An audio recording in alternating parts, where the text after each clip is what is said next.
Olá, meu nome é Lucas, este é o Diário de Leitura e no vídeo de hoje eu venho comentar a respeito de Eu, Ela, a Criança, o livro de estreia do escritor Eduardo Fazal. Primeiramente eu vou contar para vocês como que esse livro chegou até mim, porque essa é uma história muito particular. Eu tenho um grande amigo, Almasta, que eu fiz justamente aqui no YouTube há vários anos, que conhece o Eduardo Fazal e acompanhou o processo de escrita desse livro ao longo de muitos anos também. E ele sempre comentava comigo a respeito, dizia que estava gostando muito, que o Eduardo Fazal era muito competente e que provavelmente eu gostaria bastante do resultado aqui deste livro. Só que é aquela coisa, por mais que eu confiasse na experiência e no bom gosto do Almasta, que já me indicou e influenciou literariamente com escritores e obras incríveis, eu ficava naquela, vai que esse livro chega a mim, eu não gosto tanto e a minha opinião, principalmente a minha opinião em vídeo, acabe sendo sim um balde de água fria, eu acabe até prejudicando, né, a divulgação desse livro ou algo do tipo. Então eu fiquei com uma certa apreensão, o coração apertado. Até que finalmente eu peguei e li esse livro que saiu recentemente. Vou deixar aqui na descrição como vocês podem encontrá-lo. E assim, qual não foi o meu alívio e principalmente a minha surpresa ao perceber que esta obra aqui é singular. Que realmente o que o Almasta antecipou foi entregue pelo Eduardo Fazal nessa coletânea de contos e que aqui não se trata de apenas mais um livro de estreia de um escritor promissor, mas sim de uma obra já madura e de uma carreira que começa de um ponto muito alto. O Eduardo Fazal conseguiu aqui uma coisa que é rara e que é muito difícil e que só com o tempo se consegue, que é apurar um estilo, um modo de dizer as coisas que seja particular, que não se confunda com os lugares comuns da sociedade, com o estilo e os modos de dizer de outros escritores e que ao mesmo tempo funcione literariamente. Que não sou pedante, que funcione para a história, que não seja um obstáculo a que a literatura aconteça. E ele conseguiu apurar esse estilo. Você percebe aqui a voz dele, a voz particular do Eduardo Fazal, e essa voz é necessária e eficiente para contar essa história. E ele conta histórias aqui e retrata indiretamente situações e experiências que estão muito envoltas na sociedade em lugares comuns, em chavões, em clichês. Portanto, o risco aqui era grande de, à medida que ele fosse contando o que ele tinha para contar, resvalar nesses lugares comuns, nesses clichês. E isso, obviamente, reduziria a qualidade do livro. Mas não. Ele faz uma outra coisa que um grande escritor faz, que é depurar o discurso público. Nem sempre o que se fala na sociedade é necessariamente ruim. Nem sempre as ideias que circulam são necessariamente de baixa qualidade. Mas a forma como elas são expressas, a reflexão que as pessoas fazem a partir das palavras que significam aquelas ideias, às vezes está um pouco viciada. E é preciso então que venha o escritor, diga aquelas coisas, mas de um outro modo, um modo novo, que permita, né, compreender de forma mais abrangente, mais completa aquelas ideias e assim trabalhar a partir disso. Então é um processo de depuração da linguagem, do discurso público, das palavras com as quais nós estamos habituados. Na minha visão, ele consegue fazer isso aqui. Isso, obviamente, já é um grande trunfo. O livro se chama Eu, Ela, a Criança. Eu, Ela, a Criança é o título, mas é também a estrutura do livro, porque ele tem 3 partes. Contos numa seção chamada Eu, outros contos na seção chamada Ela e, por fim, a seção chamada A Criança. E Eu, Ela, a Criança também é o conto que fecha a coletânea. E para mim foi muito acertada a escolha do Eduardo Fazal ao fazer isso, porque esse conto ele joga luz sobre toda a estrutura, sobre o título, e por estar no final, estabelece um movimento circular em relação a todo o conteúdo. Porque eu, ela, a criança, é ao mesmo tempo o sujeito que fala, ela, uma mulher, uma pessoa a respeito da qual se fala, e a criança, provavelmente uma terceira pessoa em relação a essas duas. Mas o que o Eduardo Fazal consegue com o conto do final é também colocar uma outra interpretação nessa sequência de palavras. De modo que eu, ela, a criança, passa a ser também eu, que sou ela, ela que é a criança. Ou seja, a gente passa de uma relação, de um movimento que sai do eu e vai para outros, um movimento de alteridade, e passa para um movimento circular de autodescoberta, né? Do eu que se identifica com essa outra pessoa, a criança, que é também ele. E ao mesmo tempo que esse título, essa frase tem esse duplo sentido, ela significa a sobreposição de dois movimentos que se completam e são necessários aqui para a estrutura do livro, para o que o Eduardo Fazal tem a dizer. Ou seja, a autodescoberta, né, a descoberta da essência do sujeito, é também a descoberta do outro, passa por esse movimento de alteridade. Então eu acho que eu, ela, a criança passa a ser uma frase encantatória, né? Uma frase que tem a ver com ecos, com reverberações. E como no último conto, que é homônimo, há também o espaço de uma caverna, onde naturalmente há ecos, essa evocação se torna ainda mais potente. Pois então vamos falar agora mais particularmente de alguns contos. Na primeira sessão, há um conto assim que eu adorei, que é o segundo conto, chamado Analfabetizando-me. Trata de alguém que trabalha para o IBGE e vai visitar uma senhorinha muito pobre no interior da Paraíba para fazer o censo. O que essa pessoa quer fazer é coletar dados estatísticos, de um certo modo reduzir a vida daquela pessoa a um número, que depois vai ser absorvido num número maior, que é o número da coletividade.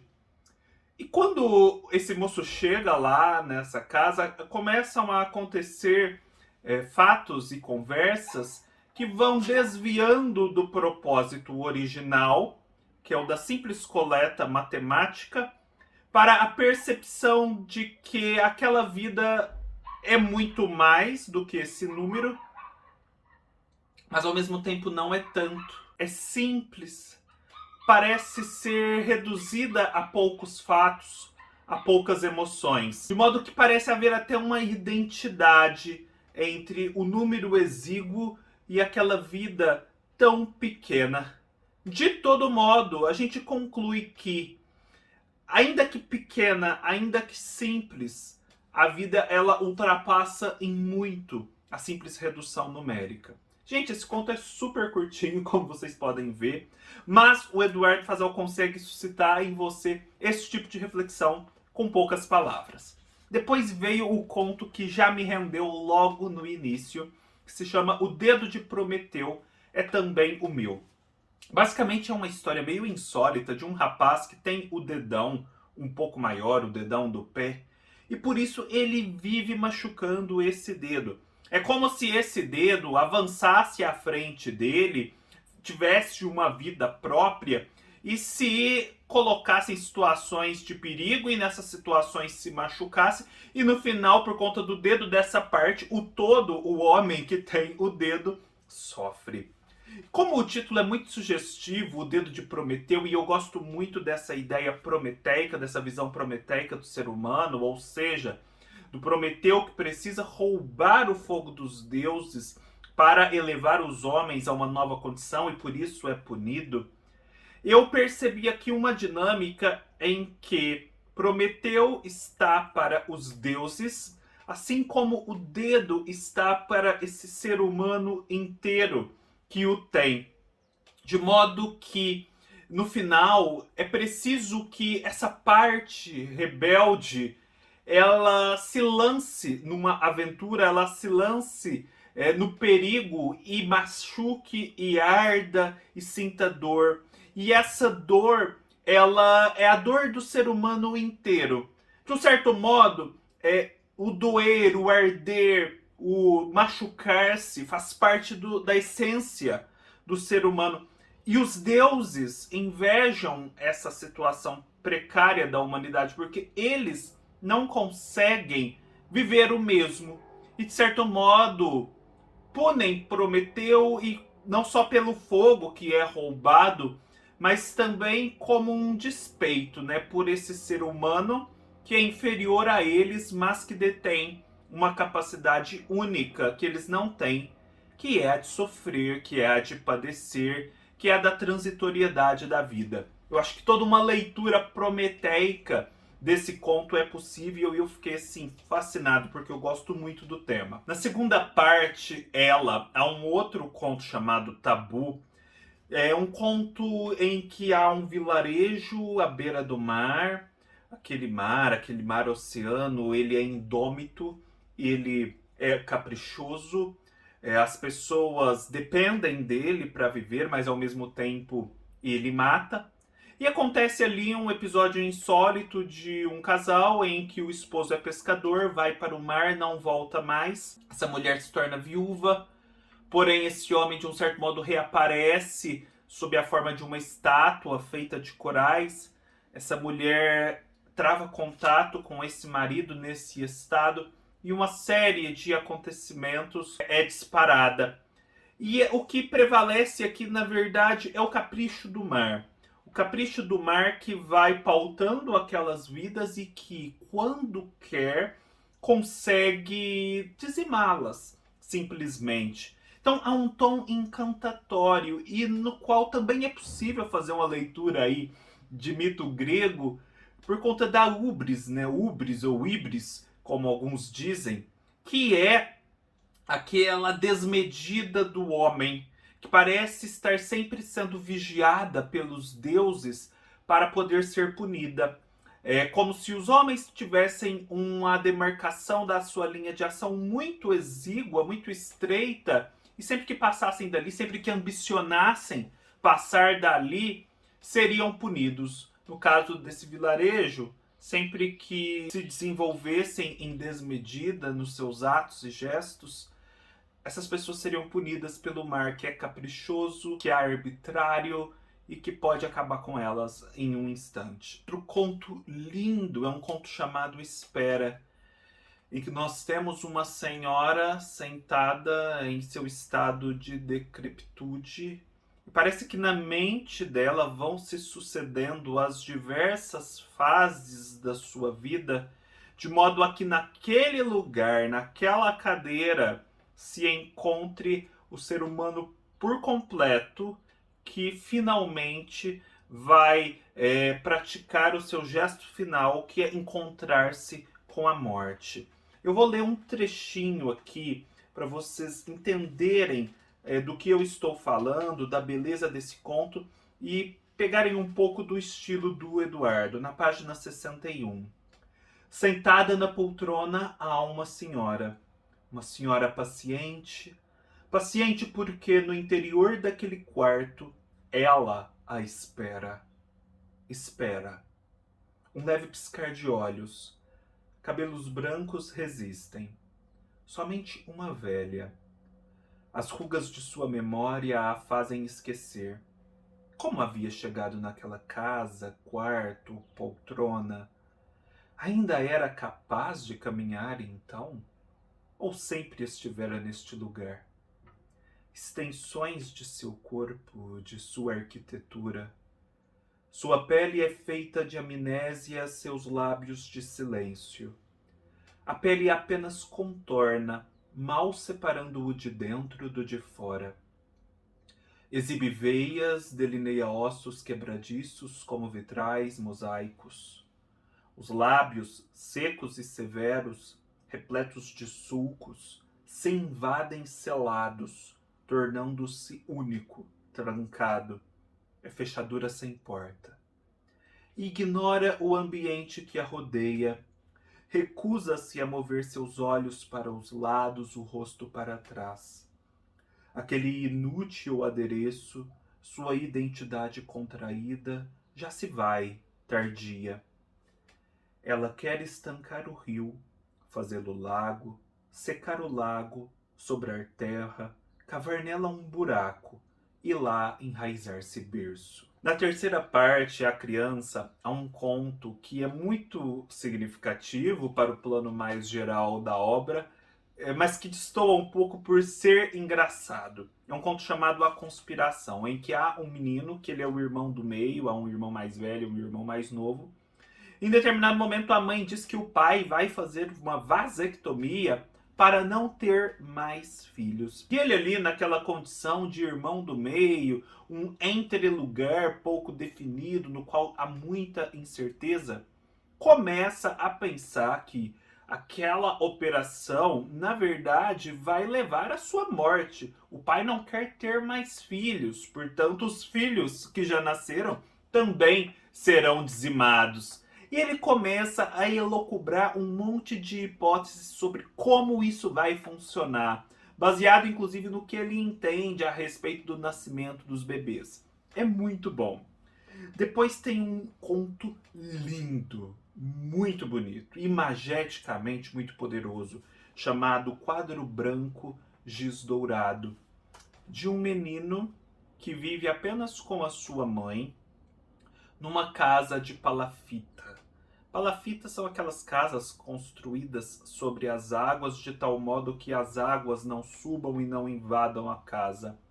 Entretanto, nesse caso aqui, a proteção é tão grande, ela é tão extremada, que a casa de palafita é construída num lugar alto sobre as areias, onde nunca chove. Ou seja, há uma precaução contra as águas muito forte, muito extremada, o que já é por si só muito simbólico, uma pista de leitura do conto.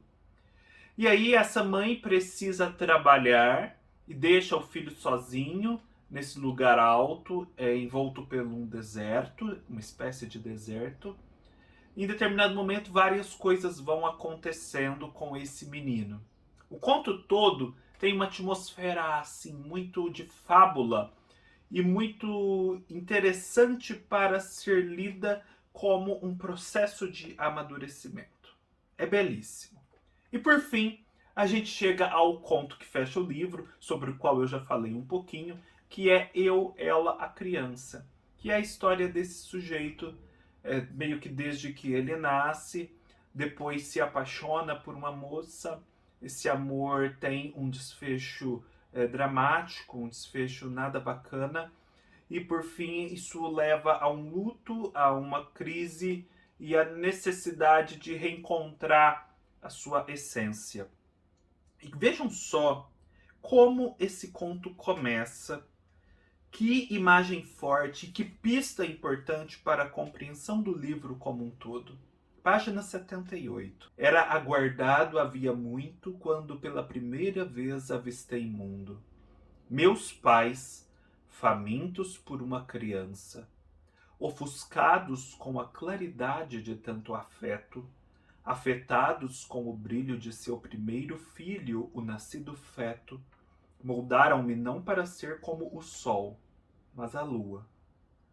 Em aprendizagem de espelho, eu deveria refletir a luz de ambos, negando a minha própria.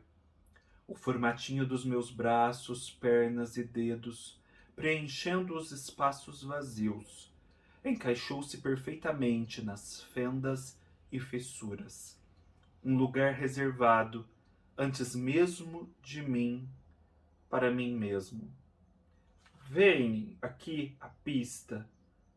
No momento em que ele nasce, uma vez que os pais não o enxergam como um sol com luz própria, como um indivíduo independente, mas como uma projeção de suas próprias expectativas, a lua sobre a qual a luz do sol é projetada, ele, o eu, se transforma num outro, essa criança da vontade dos pais. E é, portanto, o caminho de integração da criança em que ele se transformara com seu verdadeiro eu com aquele capaz de emitir luz própria. Esse livro vai tratar o conto, o título, todos o conjunto ao mesmo tempo. Enfim, eu adorei a experiência. Eu espero vivamente que vocês se animem a conhecer esse livro. O livro é vendido pelo próprio escritor na sua página do Instagram. Vou deixar aqui as referências. É uma pessoa de confiança, tenho certeza que vocês podem fazer a aquisição sem maiores problemas. E assim, eu fiquei muito satisfeito por essa estreia, por saber que o Eduardo já começou desse ponto e agora espero, assim que ele entender oportuno, por suas próximas obras. É isso, pessoal. Espero que tenham gostado. Se gostaram, deem um like, deixem seus comentários, se inscrevam no canal, me apoiem na minha página no Apoie-se. Todas as referências, todas as informações estarão aqui embaixo no link que eu deixo. E aproveito para agradecer aos apoiadores atuais. Meu muito obrigado mesmo. A ajuda de vocês é extremamente importante. Um abraço e até mais.